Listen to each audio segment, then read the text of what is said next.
Dr. Jeremy Weiss here. I'm founder of InspiredInsider.com, where I talk with inspirational entrepreneurs and leaders like the founders of P90X, Baby Einstein, Atari, now Mike Arsenault, and many more, how they overcome big challenges in life and business. This is part of the e-commerce mastery series where top sellers and experts teach you what really works to boost your e-commerce business. Our sponsor today is Acuity Scheduling. They help automate client bookings, cancellations, and reminders. I use it personally to book my guests at Inspired Insider because it saves me hours of back and forth emails, coordinating schedules with busy people like Mike, and it's one of the top 3 tools I use to save me tons of time.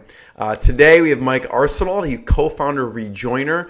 Rejoiner is a software for e-commerce companies that helps drive faster revenue growth. Who doesn't want that, Mike? They have helped over 1,000 companies, including Guess, Hallmark, many more. To date, their customers have generated an additional, and I looked at their website just now, $68,268,268,068.79 in revenue using their software.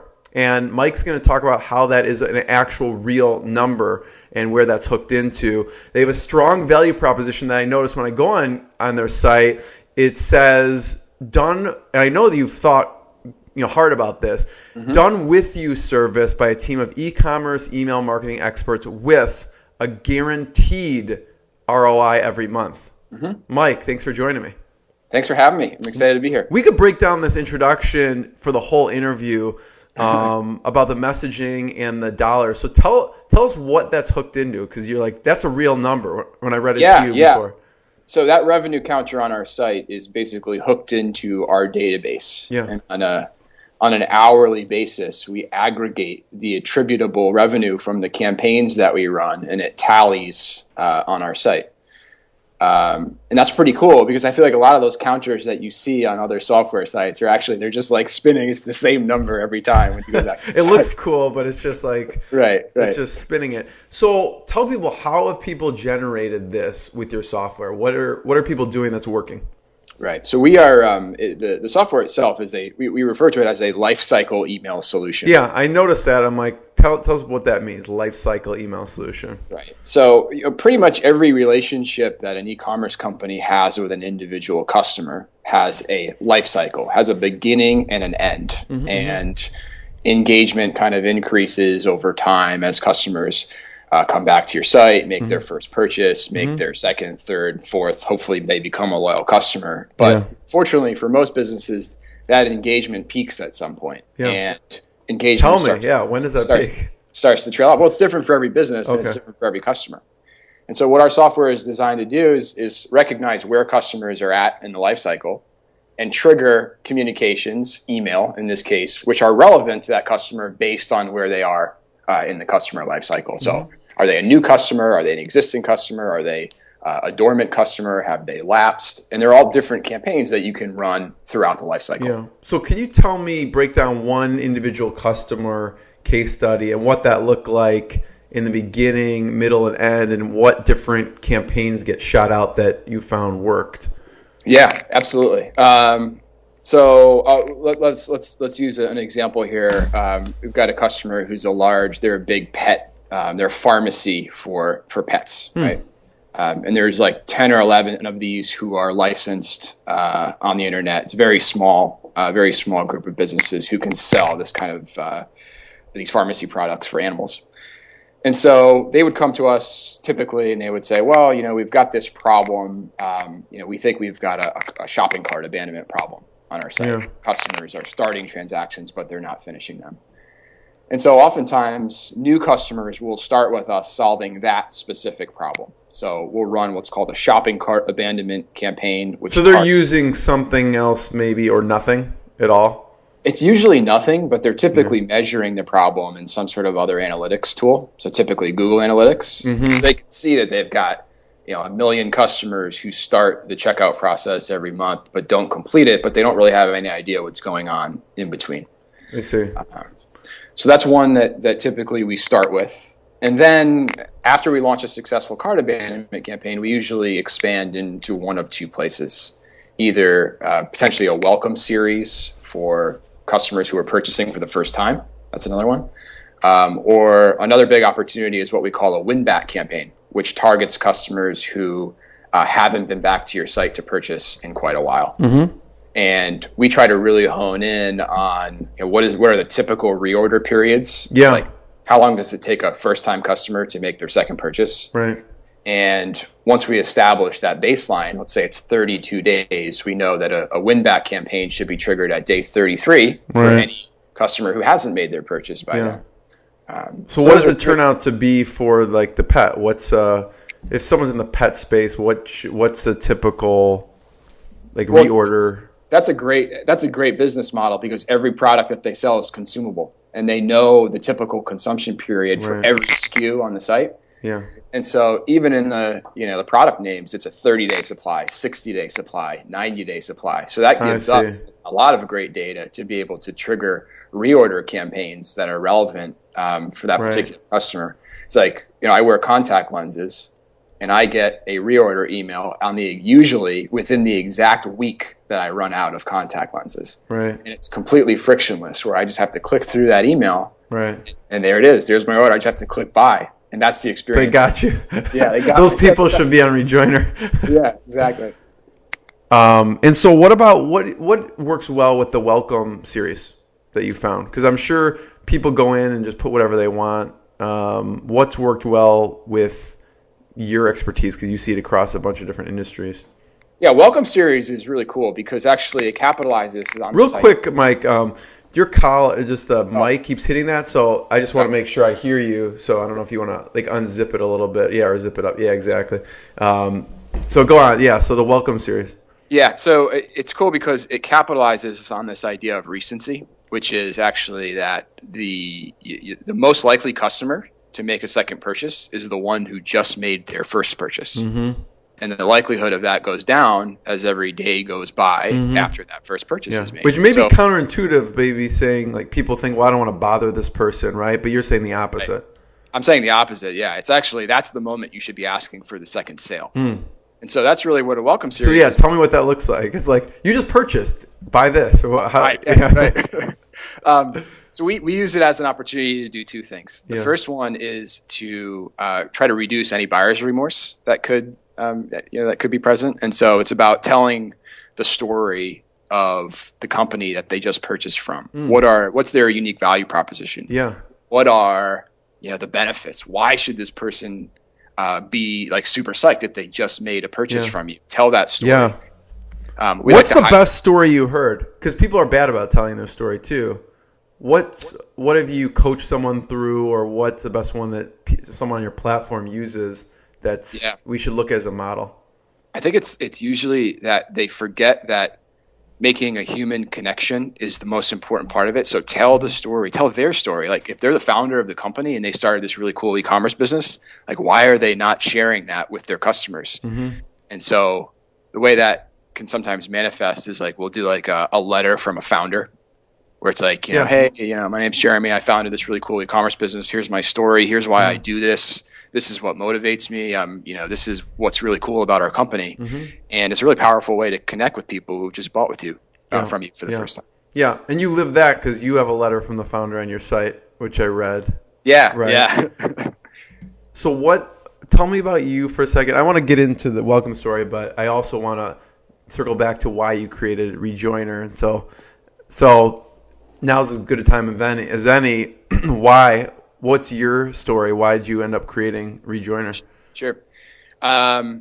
So, this goes back 6 or 7 years ago. I was working for a software company in Grasshopper, Boston. Grasshopper, yep, as a product manager. And we were experiencing a problem ourselves where their sort of e-commerce conversion process is we didn't have any salespeople, so it's a software product where you kind of just go on the site, you pick a phone number. Background is that it's a phone system for small businesses. Yeah, to make you look larger, and also it redirects calls to. Yeah, exactly. I'm very familiar. Yeah, like if it calls a number, it redirects you to, whatever number. Press 1 for whatever. This salesperson. Press 2 for the president or whatever. Yep. Yeah. Yeah. Right. So their sales process is unlike, just like most online businesses, is driving a ton of paid traffic into a funnel, and they're acquiring customers on sign-up pages, right? Yeah. And we discovered that we had a huge shopping cart abandonment problem, that there were an enormous amount of customers who were starting this process but not completing it. And we didn't have any technology to track when that happened. Yeah. So with 2 colleagues, we built a prototype of the initial just a very targeted use case of tracking shopping cart abandonment or checkout abandonment. Mm-hmm. And we deployed that onto Grasshopper. And we basically uncovered all of these hidden customers that we hadn't previously known existed before that. And we said, wow, okay, so we've got all this data. What are we going to do with it? Like, what are the best ways to follow up with these customers to get them to come back and convert? So we tried calling them, we tried emailing them, we tried live chat, and it turned out that email was the most effective tool. Right. And so that was the initial very narrow problem that we solved, and it grew from there. I love that rough sketch because that's the early days conception of the product. Totally. So what was working well with email? Because maybe you're just a good emailer as opposed to like a phone sales. I think there were a couple things that made it appealing. Having customer service reps follow up is very expensive. Had a higher conversion rate, but was not cost effective based on what we were able to recover. Right. An email is great because it's scalable, it's automated, it's very easy to test. Yeah. The infrastructure exists to send email fairly affordably. Yeah. And so it ended up that was the direction that we went with. So are you like a hardcore coder? How did you get this done? I'm not. This seems complicated. I myself am not a coder. So when we originally built the prototype for the technology, I had 2 technical colleagues, 2 technical co-founders technically, that built the initial version of the technology. Yeah. So what have you found with the psychology of why all these people are abandoning? Right at that point, you were probably seeing this data of holy cow, like all these people are like ready to check out and they're just leaving. Right. What have you found with your experience? Why? Yeah, it's different for every business. Yeah. If it's an e-commerce company who's selling physical goods, it usually has something to do with some kind of unanswered questions, or a lot of times it's shipping related. Either it's not fast enough, or it's too expensive, or and then it's interesting. And then there are a whole class of things that related to payment errors and bugs on the site and user experience problems that people have that oftentimes the retailer doesn't even know about until customers start bringing it to their attention. So that happens a lot too. Yeah. In Grasshopper's case, I think it was definitely most concerns were in the unanswered questions category. They just weren't sure how the service was going to work or how billing was going to work. And so sending that follow-up email was the opportunity to continue the conversation and get those questions answered. Yeah, which I think that's because the psychology is exactly what you include in the welcome part of the part of the abandonment sequence. So totally. Yeah, so knowing that is probably huge. So people can maybe, if there's certain things, do you suggest people talk to a customer who did how did they get those insights so they know what to include in those emails? Well, that's actually the more important part of these campaigns, as far as we're concerned, right? It's sure, it's great that a percentage of customers will just click through these emails by default and complete their order, right? But the real opportunity is actually to gather that qualitative feedback about what's causing customers to convert in the first place. Right. Because you can take all of those insights and proactively include them in your checkout process, address those concerns up front.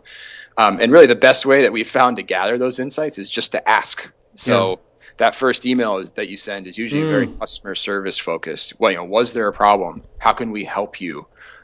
Just feel free to hit reply, and some human being will get back to you. Yeah. And customers, when you ask them to do that, are very likely to provide feedback if they didn't have a good experience. Yeah. I like that verbiage. A human being will get back to you. Right. That's a good one. I mean, because people get into this robot mode, like, oh, it's just a company just emailing me. Yeah, they're not. There's not someone. They don't picture actually someone behind it. So I wrote that down because I need to use that in my emails. there's a human being that will get back to you on Like that. put it in the subject line. Like this is not an automation. I am a human. So what have you found some interesting reasons why people abandon? Because you've probably heard it all at this point. We've heard it all. Yeah. Yeah, I think like the really interesting ones are where a retailer is attracting a subset of customers that they didn't even know were coming to their site, and they have like international customers who are really keen on their product and they really want to buy from them, but they are unable to do so because of like, their currency issues or payment method issues. And for the retailer, it enables them to like unlock this audience, this group of customers that they didn't even really know existed before. So I'm looking at a bunch of the success stories and testimonials. So like VTech, Yep. Electronics. Why do people abandon in electronics? Tend to abandon electronics shopping cart? That one's probably on price, I would say most often. Price and shipping. Don't they know the price when they're clicking through though? I mean, it's like, okay, so it's more shipping. Yeah, sometimes these retailers, They get cold feet or something? They get cold feet. Yeah, sometimes there's like unexpected upsells and cross-sells in the cart that spook people. Or shipping costs are not revealed like early enough in the process. That's a pretty common one. And so somebody builds a cart and then they get to the final checkout page and they're like, whoa, it's like, 7-day shipping is going to cost me like an extra $15, and that's enough to spook someone. So what are some big, talking about that, because that even goes before they even get to the cart. There's mistakes people are making on their site. So what are some big mistakes that you find e-commerce sellers are making even before someone hits the cart? Yeah, I would say the biggest one is that transparency issue where it's just like not clear to the customer what the true cost is going to be. And so, we always recommend like we're in this day and age, I think most consumers are expecting free shipping, completely free shipping, or free shipping over a certain, if the order size reaches a certain threshold, it's going to be free shipping. And so if a retailer is not doing that, that's something that we always recommend that they look at, just because, unfortunately, Amazon has created a situation where everybody expects that. Yeah. So the welcome series, the story is really important. The win back series, right? You kind of gauge what's your customer life cycle of what they're buying. What's next after the win back? VIP customer programs are pretty popular. So that's where you basically define a set of rules around like, okay, who are my best customers? Is it based on the total number of transactions? Is it based on total spend or average order value? And that's different for every business. But being able to trigger a campaign that is meant to thank your best customers for their loyalty. Yeah. That's a really powerful one. What's a good way to thank customers, VIP customers? Because you don't always want to train them to look for a deal, and they're your best customers. So what are some ways? Definitely not a deal, because these are your best customers, right? So they're going to purchase anyway. Right. And so we always recommend, again, taking a very personal approach. And since, it's really powerful to connect with either the founder or like, somebody senior at a company, that's what the communication should look like, is that it's almost a handwritten note that says like, thanks for your business. We really, we appreciate you. And, it's just about making that, recognizing that that's a great customer and making them and letting them know. Anything beyond recognizing that you find has worked? We typically just do the recognition. Okay. We have customers who then come back and say, well, I want to incentivize them to keep purchasing. So we want to do an incentive. So that works well too. But we usually just recommend. I'm just wondering if there's any, you don't want to train them to get a discount. If there's any incentive without giving like a discount that you find works for VIP customers. Yeah, certainly. I think something like giving them early access to, if you have new product launches, I see. They could potentially, get involved in the product development process. So it's like definitely giving them access to exclusive programs, I think, is another direction you could go. So the welcome series gets triggered when someone purchases, or if they abandon, or both? So the welcome series would target first-time purchasers. Okay. So different triggers on a different event than an abandoned Okay. cart. Yeah. So tell me about what people should be thinking about when someone does abandonment. What gets triggered with that? Sure. So there's a couple of different directions that you can go with cart abandonment campaigns. We always recommend you take a segmented approach. So it's basically not all transactions are created equal, right? Not all customers are equal. And so from a segmentation standpoint, we recommend segmenting out high value and low value transactions. And maybe you should have different approaches depending on the value of the cart that the customer abandoned. Yeah. The other thing that you can do is if you have particularly high margin product categories, you can target those, maybe be a little bit more aggressive in categories where you have more margin. But I think... So like offering a discount or something, or what would aggressive look like? Yeah. So in some cases, it does make sense to give some kind of offer. If the customer has expressed interest in something that there's room to give that offer away. But for low value transactions, you probably don't want to give away the margin. Yeah. So from a high level, we always recommend that if you're going to do a discount, that you test it, so that you try a campaign with no offers, no incentives, and test that against one where you are using some kind of promotion, and that just makes sure that you're not giving away margin where you don't have to. Right. So segmentation is really important. Testing is really important, but I think from a tone perspective, you want to make it very customer service focused. So it's all about how can we help this customer get their questions answered. Right. And that's really what the focus of the campaign should be. Yeah. So I want to go back to your homepage for a second, and because I know you spent a lot of time constructing the messaging. So obviously, intentionally, you had done with you service, right? So I want you to talk about that, and then the guaranteed ROI every month is a bold statement to make. Yeah, definitely. Yeah. Okay, so I'll start with the done with you first. So when we really got into like working with e-commerce companies, right? Because when we started the company, it was just a little bit of technology that we were using for ourselves, and so we didn't know who we were going to sell it to yet. Yeah. And when we started to work with more and more retailers, specifically like sort of medium to large size retailers, we uncovered pretty quickly that no matter how big they are, they're all resource constrained, right? They have maybe a small design team or a small marketing team, and a lot of the time they don't have people in-house who focus exclusively on email.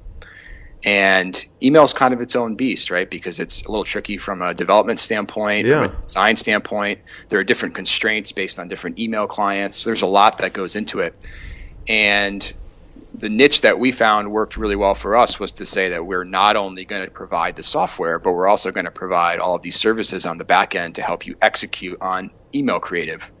And so by done with you, what we mean is that you're using our software and our technology, but it's also our team that is like building out campaigns for you, writing copy, doing the design work, developing the templates, testing them across all of the email clients that are out there. And so really it's kind of like email marketing in a box for e-commerce. They get the software and the team. So that's what we mean. So they don't have to go in and be like, okay, now I have to write these 20 emails for the welcome series and the win back series. They're kind of your best practiced emails are in there, and they can modify it however they want, but they're in there type of thing. Well, it's not even best practices. I mean, everything that we do is custom. So it's like we take a very... so you actually... Okay, I gotcha. Yeah, so it's like we start from scratch with every client. And so from a design perspective, from a copy perspective, so there are a lot of initial conversations about like, what do you want this program to be? What do you want it to look like? What should it, really trying to understand what their goals are, what problems they're trying to solve. And then really every engagement is kind of a custom tailored approach, which is nice because the end product, we feel like is a lot better than something that's templatized, where it's like, okay, here's the template for the win-back campaign, slap your logo on it.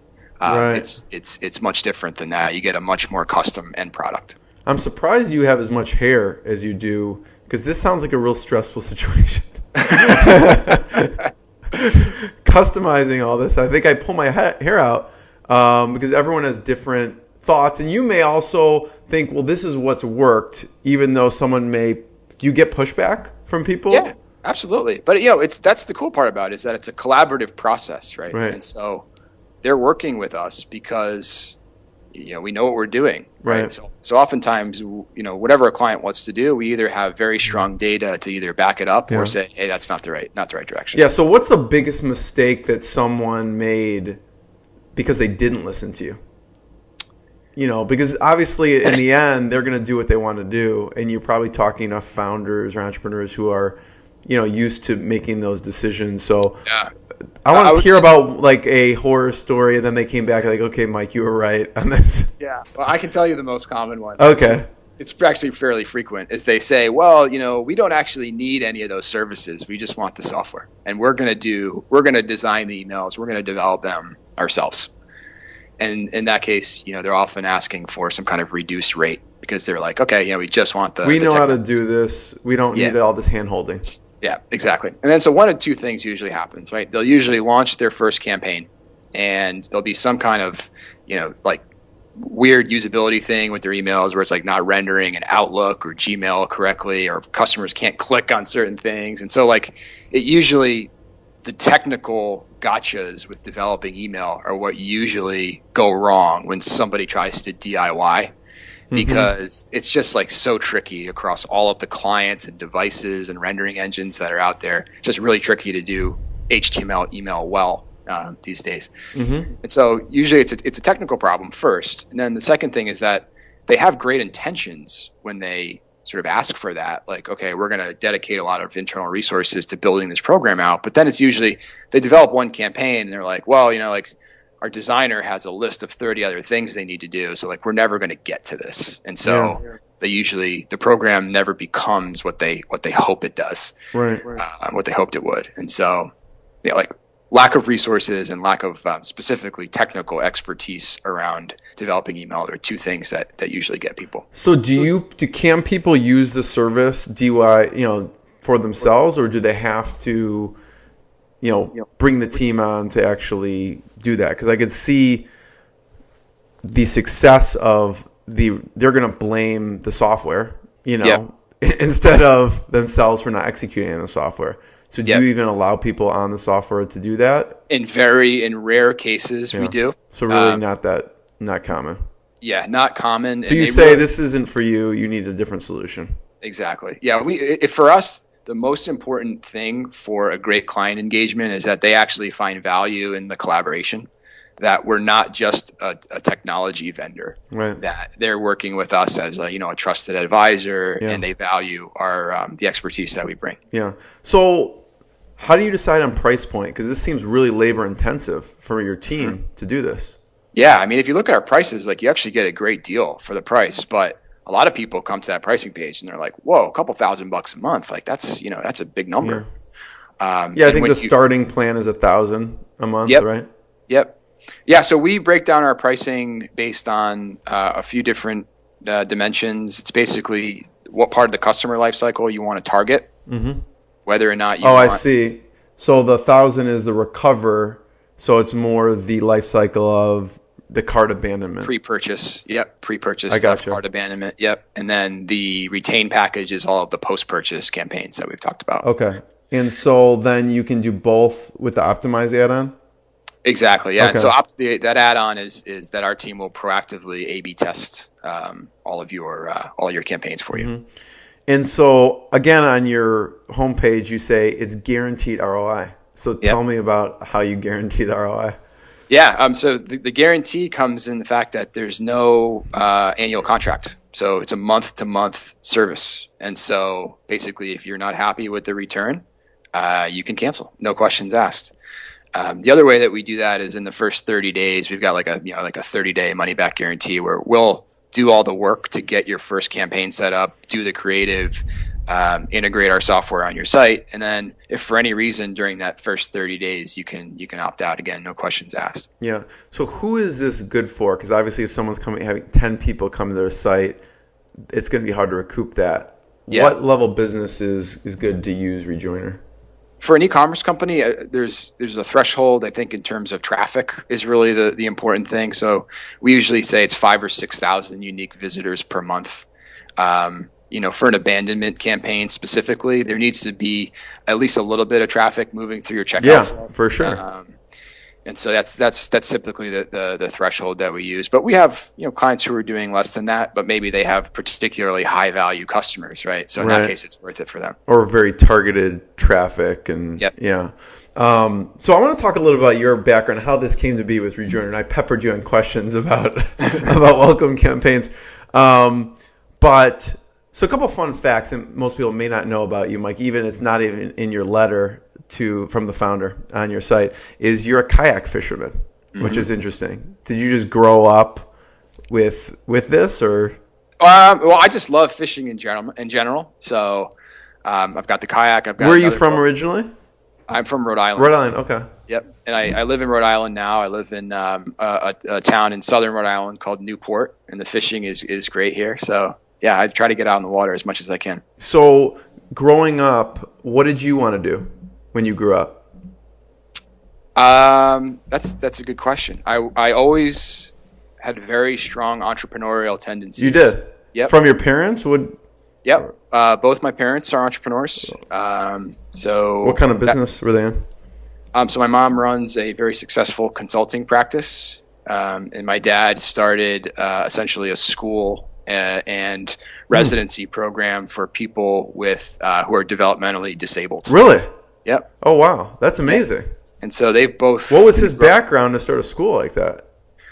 He's a psychologist. Okay. And so he was working directly with kids who had, learning disabilities, more severe developmental disabilities. And there was a gap. There was an education gap that he identified. For sure. And so he opened a special school just for kids who have, disabilities that maybe couldn't be helped by the public school system. And since that's grown into assisted living programs and all different kinds of social services. So growing up, you saw him create this. What did you see from the background of what it took to do that? Yeah, I don't know if I knew, growing up, that this was entrepreneurship, right? Because he wasn't necessarily starting it was not a for-profit business, but. Right. He was growing something. Still, you're creating from scratch. From scratch, yeah. And he's building a team, and he's, in his case, he works closely with state government to get funding. Yeah. And so he faced almost, all the same challenges that we face, just in a different industry. Yeah. So what big lessons did you learn from your parents? I would say in both cases, just sort of like tenacity.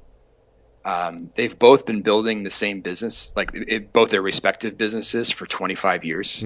That success for either of them didn't come quickly. Yeah. But once they reached that point, it's been, amazing for both of them. But it took a really long time. And they continued to focus on the same businesses. They didn't give up on either of them, even though it took time. Yeah. So did you have an idea? You knew you wanted to be an entrepreneur or do something like that. Yeah. Did you have an idea from what did you want to do when you were young? Well, my first business was I started a landscaping company with my best friend in high school. Okay. And we did that for about 4 years throughout high school and into our first year of college. And that was. How did you get customers? Oh man, we did some funny stuff. Well, we did a lot of printing flyers and putting them on people's cars and in parking lots at the mall. That's probably how we got our first 5 or 6 customers. Really? So that worked? Yeah, that actually worked. Yeah. And then from that point, it was all referrals. We would just ask people for referrals. And honestly, we didn't really want to work that much in the summertime. So we had enough customers at one point. We were like, okay, this is good. You got fat and lazy. Yeah. So as you got older, did you start to have an idea of what type of business you wanted to be in? No, actually. As I got older, I knew that I wanted to create some kind of business. I didn't know what. So I went to undergrad and focused on business and got a marketing degree. Yeah. And what made you, then you went on to Rhode Island School of Design. What made you decide to do that? Well, my first job out of college was with this really cool company called Continuum, which have you heard of IDEO? Yeah, of course. Design consultancy. Yeah. Similar product design. Oh, okay. Yep. So industrial design, graphic design. They were doing it's a similar type of company. Yeah, physical product design. They're doing service design, brand identity, mechanical engineering, electrical engineering. So basically, like, it's a one-stop shop if you want to create a physical product. Like, these are your guys. Yeah. And so there I was exposed to, I think I developed a really strong appreciation for design as, sort of a whole, but also I saw a lot of entrepreneurs come through with these great ideas for new products. And, we were executing on those ideas from start to finish. So coming up with the brand identity, coming up with all of the copy around the brand, the packaging, and then actually developing the physical product as well. So it's really? Kind of like, yeah. What was the coolest one that you remember working on, physical product wise? I would say one that really jumped out at me actually was this team from Dartmouth, and they came to us with this idea for like improving the efficiency of like tractor trailers and the amount of fuel that they consume. Okay, that's like, random. Such a random idea, but it was so cool because they were basically had done the math and said, like, if we can improve the efficiency of these trailers by 1%, we'll save trucking companies like $50 billion in fuel over the course of a year, like some kind of crazy number. And so they had raised a little bit of outside capital, and we were doing the design work for like what this thing would be that bolted onto the trailer. And it was a really cool project. So how did it work? What would be bolted on a trailer to save it fuel? Well, it's kind of like there was like these, kind of like curved flaps underneath the trailer that reduced the amount of air that could flow underneath the trailer while the trailer was moving. Yeah. There were also these fins on the back that kind of gave it a more aerodynamic, as it moved through the air as you were driving. It gave it a more aerodynamic shape, and so that's what their invention was. Yeah, and just that small increase in efficiency had this huge impact. Were they engineers? What even made them think about this? These guys were MBAs actually. They were like doing their MBA. Yeah, and they were partnering with us for the engineering help to actually execute on the design. That is strange. And they went on to like commercialize that idea, and they did really well. And like, so you'll see like some trucks driving down the road that have like these crazy flaps on the back, and that's why. That's why. That is random. Like, I don't even see how they get from A to Z. Like, I interviewed one guy who, now I can see this one. He developed some attachment to a beer tap that made it come faster out, and it reduced the foam. So the amount of comes up from the waste, bottom. The amount of waste.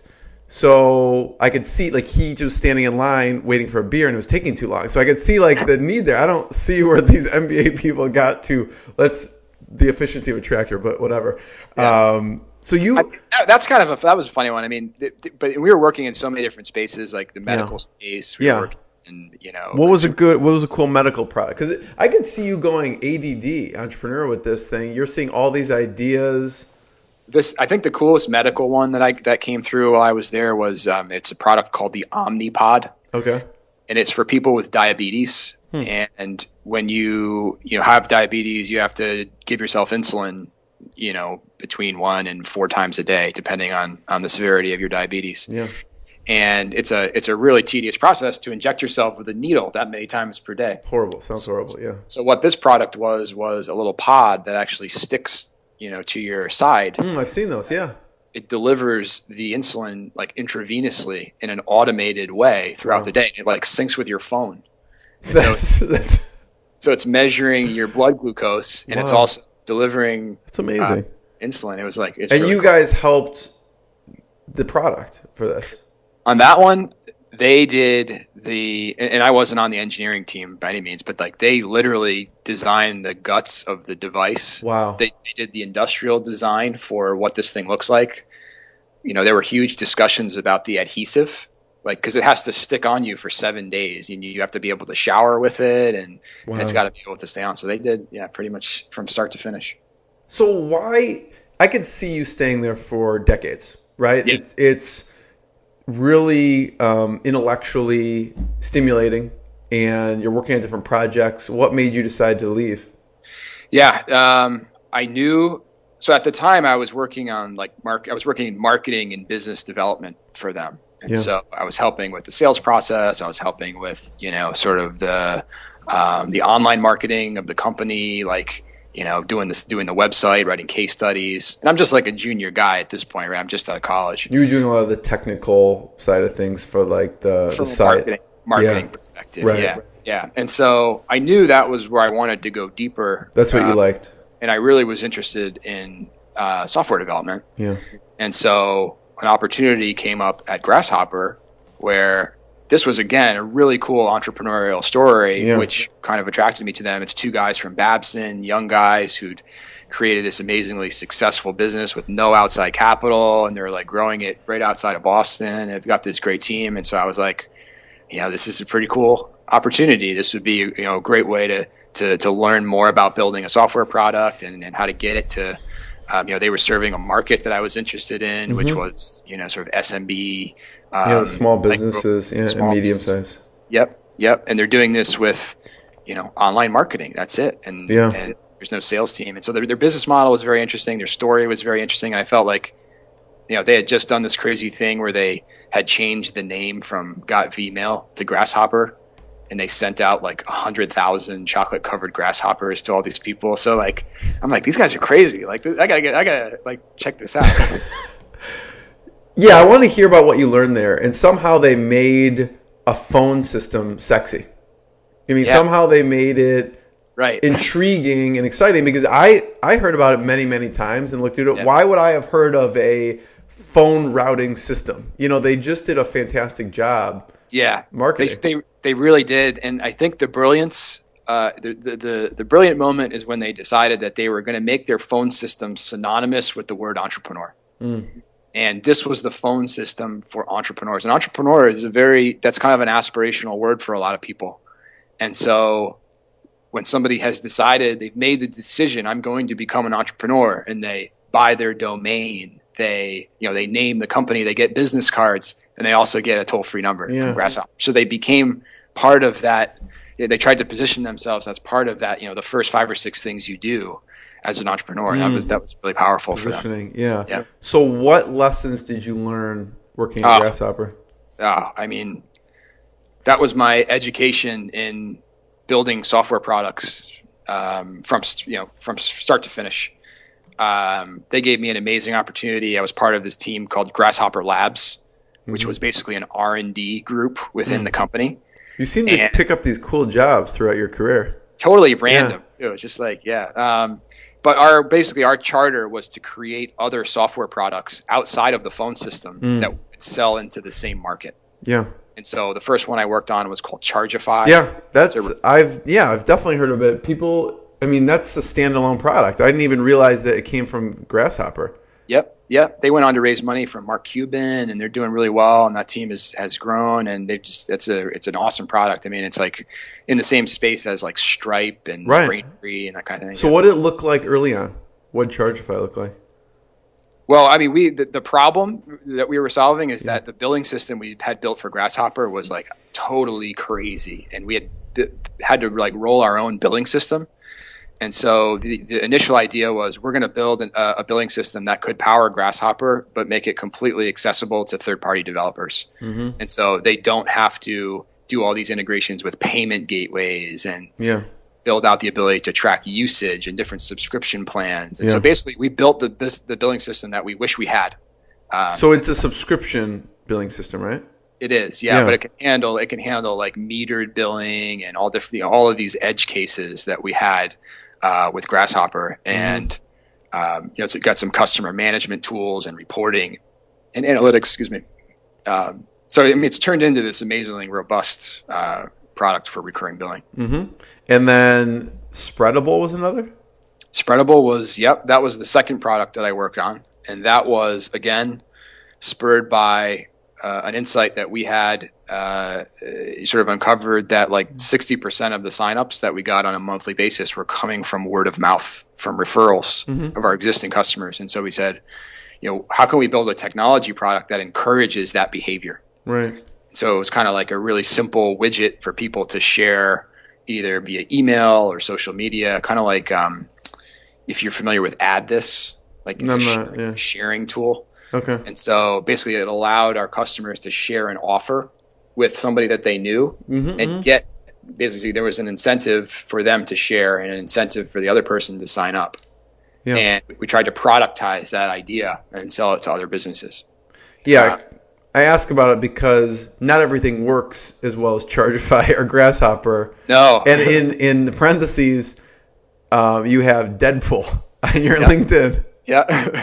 So I don't want to give the perception like, oh, you just fill this need and you create this product and it blows up and you get investment from our Cuban, but some things don't work. So talk about that. Yeah. Yeah, that one blew up. So that was the first product that I'd worked on that failed miserably. And it's a failure in the sense that, like, when you're talking about the scale of Grasshopper and you're talking about investing in another product at the same rate, there was just no possible way that it could have ever made it to the scale of a Grasshopper-esque, sort of business. Yeah. And so from an investment... Why do you think it didn't work? It's a good question. I think the business model was wrong. Creating a referral program like this is a fairly involved process.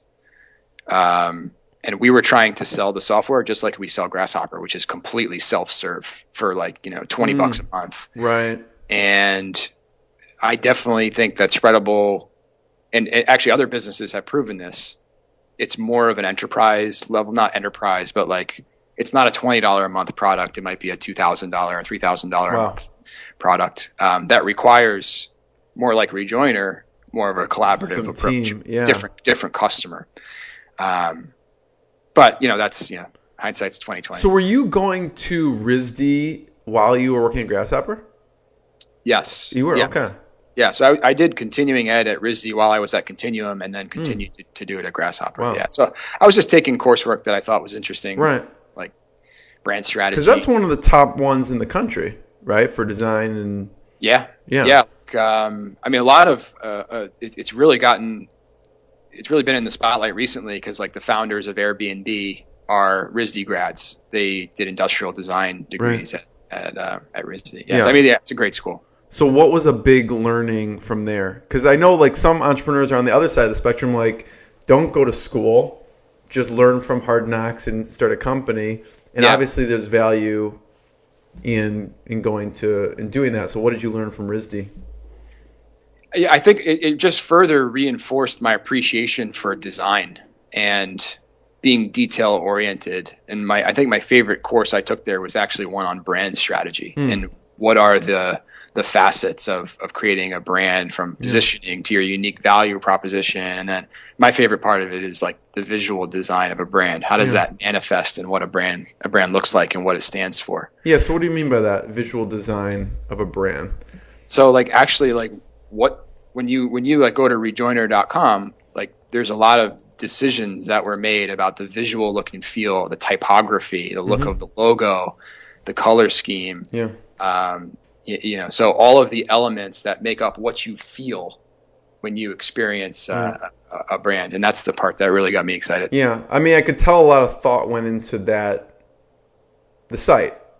So what's something that people wouldn't see on the surface? So when I look on there, the Rejoiners on the top left, it's green. You have the green sub-headline and the big headline. What's something most people that's subtle that they don't even pick up, but that really you really thought long and hard about with the brand strategy? I think, like on the logo specifically, you can see that it's got like a little tilt to it, and there's also a ligature mark on the R. Yeah.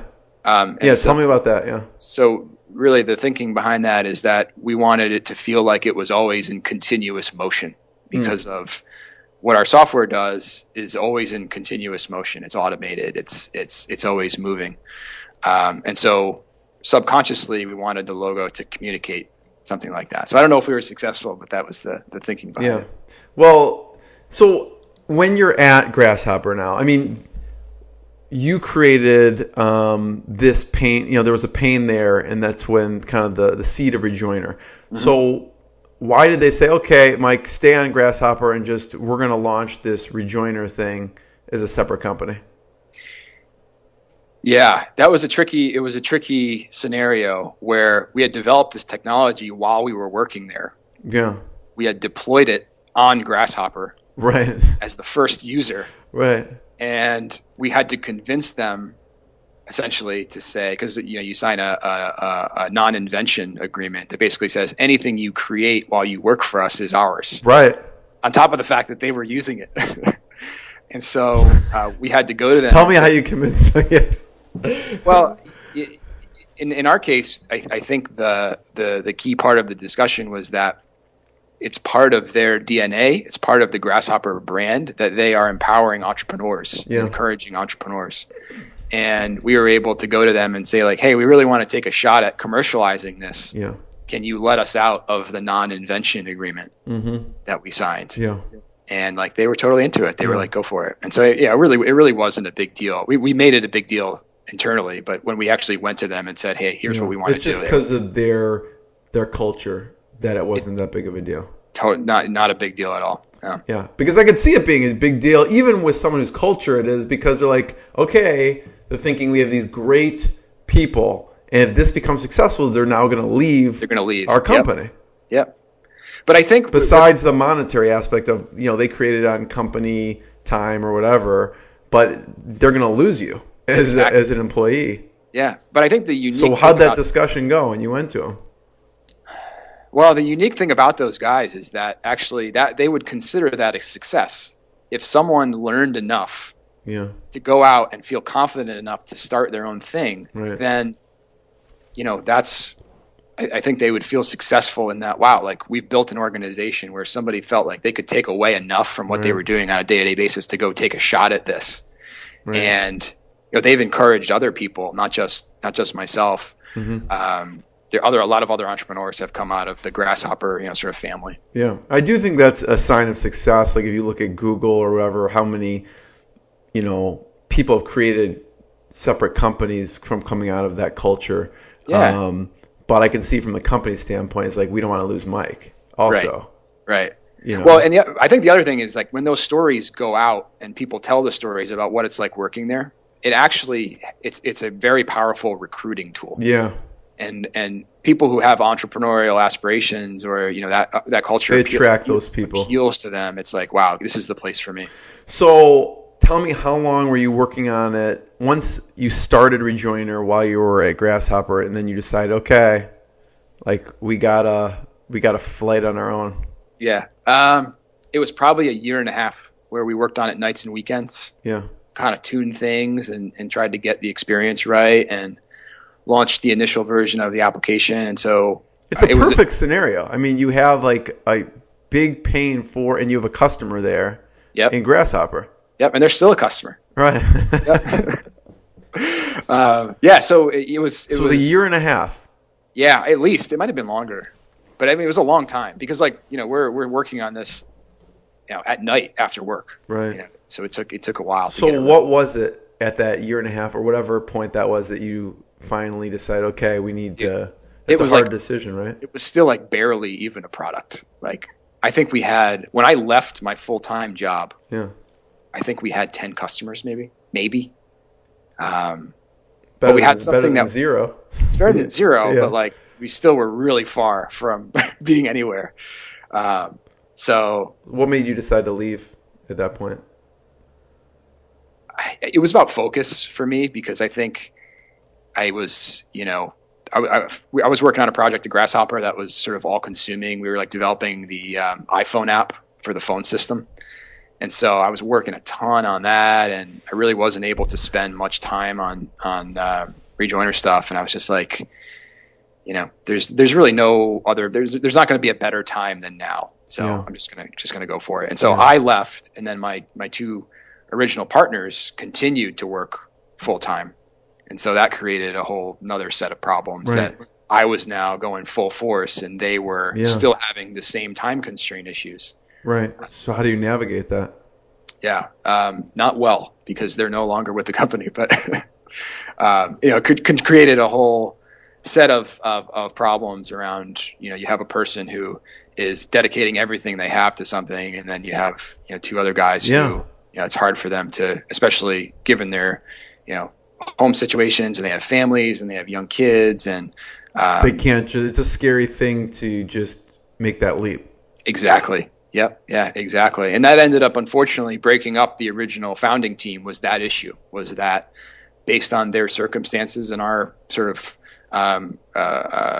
the size of the business and the amount of funding that we had, they couldn't take that leap. They couldn't take that risk. Yeah. So Mike, I know there's certain personal details you can't share in that, but for someone who's going through that now, like maybe they went full time and they're spending a ton of time, and their original co-founder, who they started with big aspirations with, decided to stay in whatever their full time because of the safety, security. Yep. How did you navigate that? Yeah. Transparency around sort of the real commitment. But I think the mistake that we made is that we didn't have alignment, the three of us, around what it was we actually wanted out of this, this process of building a business together, and what we were willing to give up to get to that point. Mm-hmm. And once things started to move and we started to acquire more customers, it became clear that there were differing sort of motivations as to why we were doing this, and the risk that was able to be taken. And so, for somebody who's in that situation now, I would say, like, try to have that conversation about what are their real goals and their real aspirations, and whether those are realistic for each member of the team, like as early in the process as possible, because it was too late for us by the time we had those conversations. There was too much animosity about you don't want to have resentment if you're working 18 hours a day on something and then someone works for a half hour after work or something like that. Exactly. Yeah. And it's like, hey, I'll get to that thing where you worked all day to get a demo and a customer requested something and you need a change to the product, and they don't have time to support you. Because it just creates a situation where there's too much friction. Yeah. And I can see on the flip side, they're like, well, I helped start this thing, and there's arguments there too. So what conversation? The other part about it makes me think, Mike, in the beginning, if you did have that conversation, would that have halted the whole project? Like, let's say you have that conversation, how do you think that would have played out? If you go back and you're like, okay, we should have had this conversation in the beginning, and you told them your goals and they told yours, do you think the project would have continued? Probably not. Nope, I don't think it would have. So it may have been better that you didn't have that conversation in a sense. Well, for me, certainly, I think it was better because I continued to work on it full time and focus on it and grow it, and but the byproduct of that is that we had a couple years of really tough times where we're just scraping by. I didn't take a salary for the first year, so it's not like that was an easy thing to do. But I think if we had the conversation earlier, I'm not sure we all would have. I'm not sure would have continued. Yeah. So talk about that for a second. That first year, no salary. Then that's a reality for people starting companies. Maybe more than a year. Talk to people. It was more than a year. Yeah. Actually, a year and a half. So how do you survive with no salary during that time when this is going to work? I mean, you saw your parents, right? You have that template of it took a while. This isn't going to be overnight success, but you still have to survive. Yeah, I describe this as my seed round. This should be in your letter, by the way. But go on, whatever you're going to say right now. My seed round was like, I didn't eat for 2 years to get this product. Well, yeah, basically, actually, that's not too far from the truth. But I cashed in a bunch of mutual funds that I had. I cashed in an IRA that I had, and I paid the penalties on it. I had about $40K in savings. Okay. And the thing that really got me was that I had to sell. I like to sail, and I had a sailboat for a couple of years. I had to sell my sailboat. But that combined, I don't know, maybe that was like 60 or 70K kind of got me through. So you had a runway. A year and a half. Yeah. So how long did you project that was going to give you? I didn't do any projections. Okay. I just said, I've got 70K. I'm going to try to make it last as long as I can. Right. And at that point, I was able to start taking a little bit of money out of the business. But it's still a major lifestyle change to go from doing pretty well at Grasshopper to making nothing for almost 2 years. You eat what you kill. Yeah, exactly. Yeah, I mean, and that's the motivation, right? I feel like in a lot of ways that was the driver. Was like, either this is going to work or I'm going to be in big trouble financially. And so you have to go out and sell. Right. You have to do cold calls. You have to cold email. There's no choice because that's the only option. Right. So what worked with getting customers? I mean, the first 10 I think is pretty good. By the time you leave the company, having 10 customers, I don't know. I don't see that as bad at all. Yeah. Yeah, I mean, but that first 10 customers represents like $1,000 a month in revenue, maybe at the most, right? And so you're still just you're not even covering your infrastructure costs at that point. So what worked was writing. We created as much content that was relevant to the audience that we were trying to sell to as possible. And we were lucky in that some of these emerging communities like inbound.org and some other marketing communities, we were able to distribute that content and get a somewhat good return as far as awareness is concerned. Mm-hmm. And so we just kept writing. How did you finally, at that point where right now you're focused a lot on e-commerce businesses, obviously, right? Yep. How has that changed? What was it like then? Originally we thought that we were going to sell Rejoiner to other companies like Grasshopper, other software companies. And the organic pull was not that. It was not software companies. It was retailers who were showing up and signing up and requesting demos. And so, why do you think?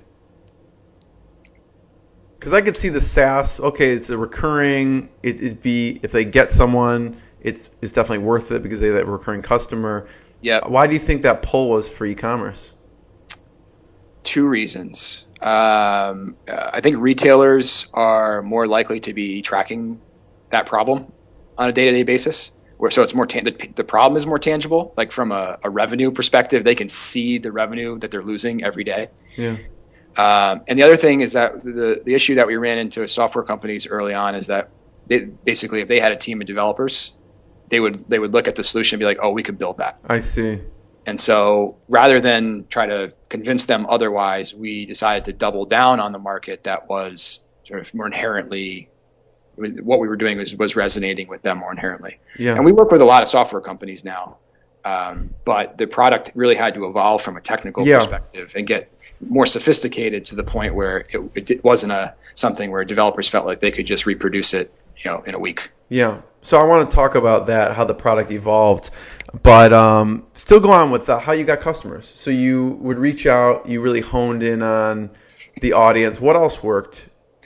It was content, it was writing, it was distributing that content. And then the other thing is we have the luxury of the customers that we serve are somewhat easy to find in that they are essentially grouped into based on the different e-commerce platforms that they use. And so there's hundreds of open source and hosted e-commerce platforms. Like people who are on Shopify or people who are on BigCommerce or something like that.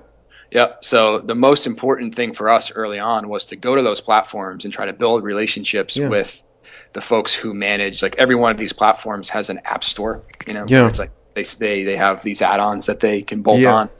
And so it was really important for us to go build those relationships and then also build the add-ons to get into the store and then work with them to get promoted to that base of customers. Yeah, because I did notice there's an integration section, and I'm sure that was also well thought of. Like who do you spend your time, money, and resources integrating with? Yeah, and it's tough to tell because a lot of these platforms, they have, they say they've got 20,000 stores. Well, in a lot of cases, how many are successful? They've got 19,000 stores that don't do anything, and they've got 1,000 successful ones. Right. And so you kind of got to dig through and try to find the gems. Yeah. So who are the best decision integrations that you made? Yeah, definitely the open source platforms as opposed to the hosted platforms. So hosted are like Volusion, BigCommerce, Shopify. We have better luck with open source platforms like WooCommerce, NopCommerce, Magento. And the reason for that is that they're usually a little bit more flexible from a third-party development standpoint. So it gives us the ability to do more with our add-ons versus the hosted platforms, which are a little bit more rigid. Yeah. Who do you find to be the best fit customers for you? Like you're like, well, if I know if this person comes in from WooCommerce, like they are a good fit for us, or I don't know what that looks like. Yeah. So certainly a customer who is on one of the platforms we support has that 5,000 to 10,000 unique minimum threshold on a monthly basis. They have some kind of marketing budget, and that they feel like it's important that a customer feels like they're not getting the most out of their email program as possible. Yeah. And it's like the combination of those four things is how we gauge fit with like a potential customer. So a current co-founder, Mike, is Eddie. Yep. So how did you meet Eddie? Eddie was customer number 2. Okay. How did he find you? He got a referral from, I think, either one of his colleagues or like maybe it might have even been a buddy of his who was in e-commerce. But he was currently the guy who referred him was somebody who was currently like trying out the software. We used to have a 30-day trial back in the day, and so I built a relationship with him. He referred me to Ed, and then immediately we deployed the solution to his 2 e-commerce businesses. He's a successful e-commerce entrepreneur, right. And you know that you've spoken with him, and immediately there was a fit. The software started working really well. Yeah, and he does, for people who don't know, car parts essentially. Right. Car parts. Yep. Yeah. His site autoplicity.com is essentially he's trying to be the Amazon of auto parts, and his background is he's been building successful e-com businesses in that arena for the last 10 years. Yeah. And there was just a great fit culturally. Like we really liked each other. We liked working with each other. He started to, really be vocal from a product perspective. Yeah. Like he was like the perfect definition of an early adopter. He's perfect for you. Yeah. He started to shape what we were doing and what we were building. Yeah. Tell me about that. What are some of the insights? What did he do? What did he say that shaped it? Yeah, I mean, he helped us build out our analytics, like what are we reporting on as far as campaign success. He wanted us to do a Google Analytics integration, so we did that. He gave us a lens to look at what we were doing from our customer's perspective, completely objective in the beginning because he had no stake in the business, right? Right. And so essentially, he's every decision that we're making, we're running by him in the beginning, whether it's pricing or messaging or product stuff. Right. And he's being like, yeah, actually, I don't really care about that. We're like, oh, shit. It's a perfect, yeah. Yeah, yeah. And so that relationship just grew over time, and then we decided that it would make sense for him to join on in sort of in that capacity as the voice of the customer, but also helping us with sales, business development, partnerships. Yeah. He's really well networked in our industry. He knows a lot of people. And so, it just made sense to bring him in, and he invested a little bit of money, and here we are today. So what are some big breakthroughs you had with the product it could have been because of his insights or just the evolution of the product? Yeah. The biggest one was expanding our thinking beyond cart abandonment. Okay. And solving for this we feel like our product had solved that very narrow use case, like to the maximum degree. We solved that problem. Mm-hmm. And we needed to figure out what was next, right? Yeah. And it was thinking more holistically about customer lifecycle versus just one very specific part of the customer lifecycle. Mm-hmm. And from an architectural standpoint, the product was not even close to supporting all of that other, all those other campaigns that we talked about. Mm-hmm. And so it was building out the roadmap to say, okay, here's what we want to do. We want to be able to address the entire spectrum from start to finish of a customer relationship. Right. That an e-commerce company How did you come to that? It was just because you had reached we've done everything of cart abandonment, what's next? Or was it something that someone said that sparked that? Yeah, I mean, it was a combination of both. It was feedback we were getting from customers. It was the fact that we felt like we had solved the cart abandonment use case. And it was also, we needed to figure out a way to upsell and cross-sell into our existing customer base. And so we had this group of, let's say 150 really successful customers. Well, the question was, how can we make these customers more valuable? Yeah. What else can we do for them? Yeah, how can you serve them? Yep. And you're also more protected as a company doing more things. Absolutely. Yeah. I mean, and the things fit together really well. So it's not like we went off and we did some other, completely different idea. It was very closely tied to what we were doing. So how long into it, Mike, did you then start to develop the rest of the life cycle? Like the timeline? Yeah. Gosh. we launched Lifecycle like in April of last year. And so we did cart abandonment for 2.5 years. Okay. That's the only thing that we did. Yeah. I just want to give people a sense of, it's not like 6 months later you're doing something else. I mean, you were just toiling away at this and getting that right before kind of moving on to the next thing. Yeah, we're talking years in each phase, not months. In the early days, when Eddie's like, okay, I need this integration, I need that, you're bootstrapping. How do you get this done and all these changes done? You have to say no a lot, unfortunately. I mean, do you have like a team of developers? How do you, Yeah, so that was another big thing is like when the original founders, when we parted ways, I had to rebuild the engineering team. Right. And so, it's not easy to do. No, it's not. Luckily at Grasshopper, I had all this experience with building remote engineering teams. That's how we were building the Grasshopper Labs team. That's what it was. It was, really talented engineers working all over the world, building software products. And so I had to essentially say, okay, now's the time to do that. With Rejoiner. So I had to go out and, we went through so many developers early on where it just didn't work out or there wasn't a fit or, the commitment wasn't there. And then we finally found one. We finally found a crew of guys in Poland, actually. So overseas. Yeah. How did you end up finding them? I got a referral from another entrepreneur that I knew who'd had a really good experience with them. And we've been working with them for, almost 3 years now. Yeah. Are people protective over their developers though? Like your friend gave you this, if he's using them, it's like, well, I don't want you taking them from me. Or was it, I only use them for this amount of time. You can have them too. What's the, I guess, typical reaction you get? I would say that people are protective, definitely. In his case, I think he was transitioning where maybe they had helped him build the first iteration and he was transitioning to an in-house team. And so it made sense for him to make the referral.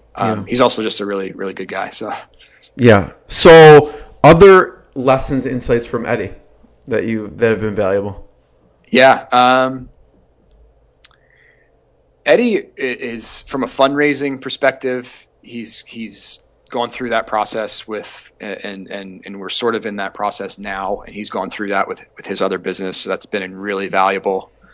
From a general hiring, recruiting standpoint, he's built teams of 10, 20, 30 people. So he's experienced all of the stages of growing a new business and the processes that you have to put in place at each stage. And that changes, from the point at which you're like 3 guys in a room to the point at which you're 7 or 8 people to 15 people and all the process changes that come with that. And so I think like the biggest lessons that he's been able to help us, sort of leapfrog a lot of mistakes is on like operational stuff. Like how do we grow the business and make it efficient from an operational perspective? Yeah. So how do you get big customers like Hallmark? Like I mentioned in the beginning, you've gotten some really big customers. How did you get them? It's a combination of things. There's no one like silver bullet where all of our customers come from. So it's a combination of still content is a really core part of what we do. So creating guides and articles and getting those things to rank organically and pushing paid traffic into those resources. And then it turns into just kind of your standard, sales funnel where it's like, contact suspect, marketing qualified lead, sales qualified lead, and that whole process for larger customers. We find that most of them want to be in that process. Like they want a sales process to happen there's a discovery call and a demo and a technical feasibility call. And it's a fairly involved. Yeah. You're very hands-on. Hands-on. Yep. And then there are customers who find us through either agencies that we work with or other customers referring. So it's a combination of like organic search, marketing, paid search, referrals, agency relationships, and those platform relationships still drive a lot of customers too. Yeah. So Mike, you were talking about the beginning, the cart abandonment, now the Lifecycle email. So what do you see? What's next? What's the future for Rejoiner? What's in the pipeline that you're like, okay, this is what we want to go to? Yeah, that's a great question. Definitely more more sort of different types of triggers, different types of e-commerce triggers. So like we talked about a few, like the welcome series, the win back, the cart abandonment campaigns. We've got a lot of really cool ideas for different triggers that maybe aren't so common. They're a little bit more nuanced, more data driven. And so expanding the types of campaigns and the events that they trigger on is what we're focused on next. And you could do that because within the software, you have that data and you have the integration or whatever it is to do that. Yeah, so exactly. What would be an example of a nuanced segmentation that without Rejoiner you may not be able to do? Yep. So we're looking at ways to target customers who are a little bit further up in the funnel. And so like cart abandonment targets a customer with high purchase intent. The post-purchase campaigns target customers who are already customers. But there are a whole lot of events that happen before a customer gets to the cart where it presents an opportunity for us to use automated email to drive conversion. So like a really good example of one would be like a price drop campaign. And so it sounds fairly straightforward, but you're letting a customer know when the price of an item that they're interested has changed, gone down, preferably. But it actually, from a technical perspective, requires a ton of work to be able to recognize when prices change. Do that in a scalable way across all of our customers who are sending us that data. And so now that one works really well because it's very contextual. Yeah, so it's like the customer has expressed, you need to be able to define the business rules, right? So customer looks at product page XYZ 8 times, and so they qualify for that segment. And then need to be able to recognize when the retailer changes that price, be able to recognize the event and use it and do that using our existing integration. So nothing else required on behalf of the retailer. So that's one that we're looking at for 2016. Yeah. So Mike, I want to hear about the softwares you use to run the business, because this sounds like, I mean, there's so many different things here that you're talking about. I mean, you're talking about sales, managing a team, probably hiring, thinking about what's currently you need to work on the software, and then currently what you want to include in the software. So tell me about how you manage all this stuff. Yeah. We use a lot of software. So I've got, with 2 screens set up. On one screen, I've got, there are a few applications that are always open. So we use Slack for team communication. We use Trello for product roadmap. We actually use a marketing automation system that's geared for B2B.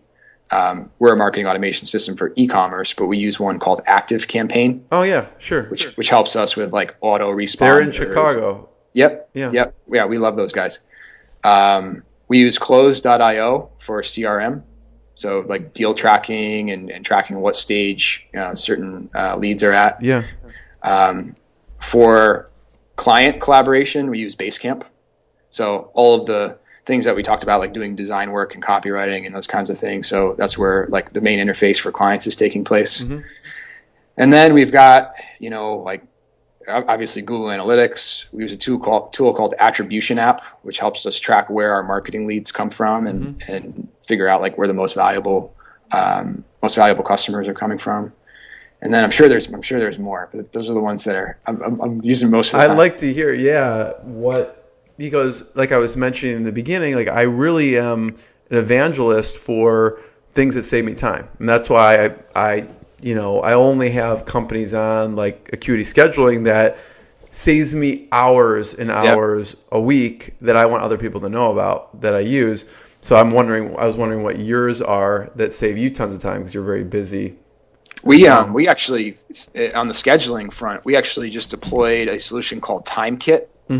So it allows customers to, like, normally when you go into a sales process, right, you fill out a form and then there's emails that go back and forth and you got to find a time that works. And we actually deployed this solution called TimeKit where the schedule is available right on our demo request page. So someone book a time right there. Yeah, Acuity's the same. Yeah, you embed it in there. Exactly. Yeah.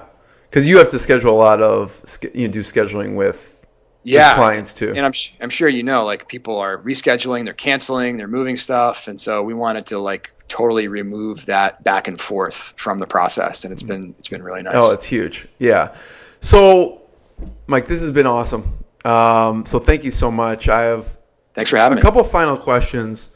And And then I want you to tell people, obviously we could point them towards wherever you want, which is rejoiner.com. Sure. But I always ask, because as Inspired Insider, two things. One, what's been the lowest moment? And then how you push through it. Mm-hmm.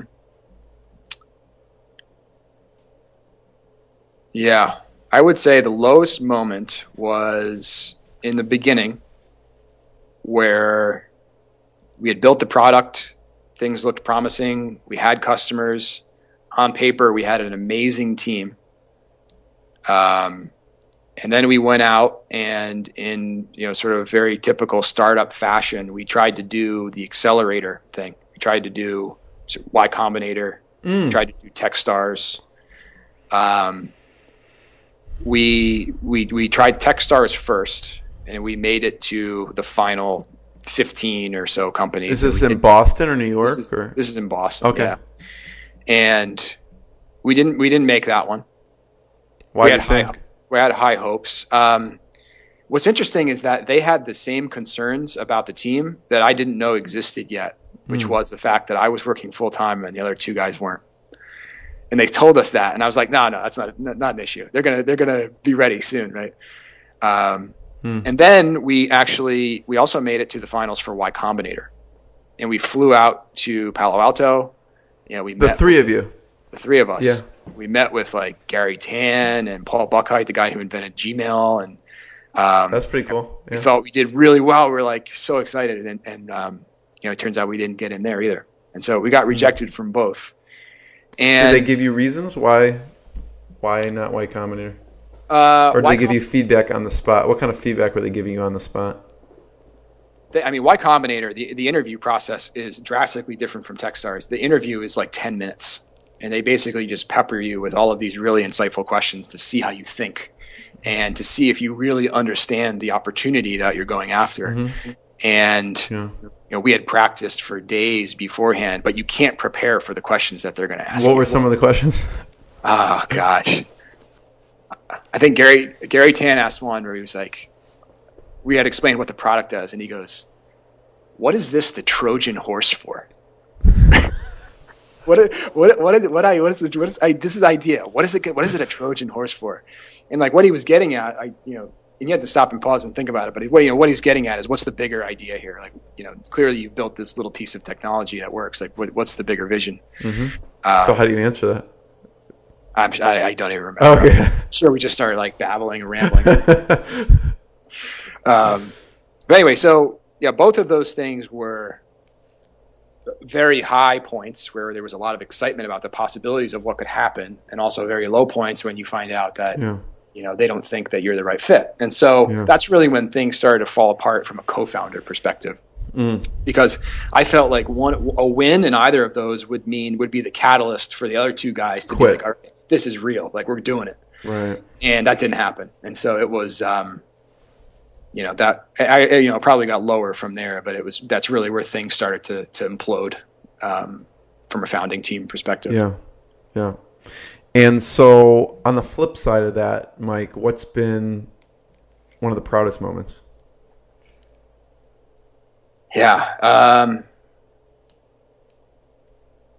going to go with our first $1 million in revenue. So what was that like? Very proud moment, but I don't think it was the elation that I expected. It was kind of just like, okay, we hit it. Like we did it. Got to keep going. Like, what's the next thing? And it wasn't a thing where it was like, we threw a party. It was just like, okay, like, When that happened, what did you think back on? Did you think back on a certain moment? Like, I remember when I was there and now I'm here. Yeah. I mean, I think, I'm not sure it was a reflective moment for me. Actually, I think I was more forward thinking than reflective. Yeah. I think the interesting part about it was that it took us many years to get to that point, but it felt like it was only the beginning at that point. Like we were just getting started on what's possible. And so, yeah, I mean, of course it felt great, but it was definitely more of this is just one milestone to hit. There are many more that are going to come in the future. Yeah.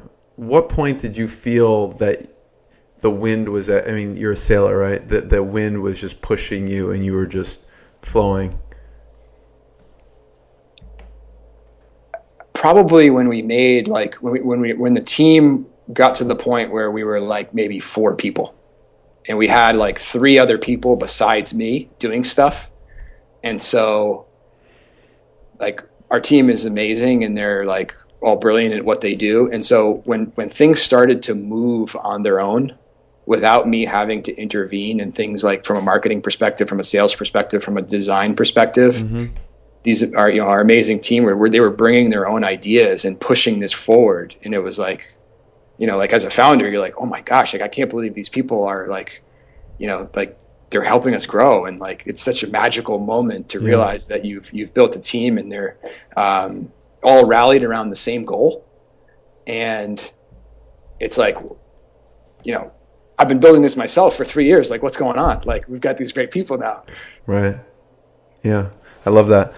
Mike, thank you so much. Where should we point people towards on Rejoiner? What should they check out?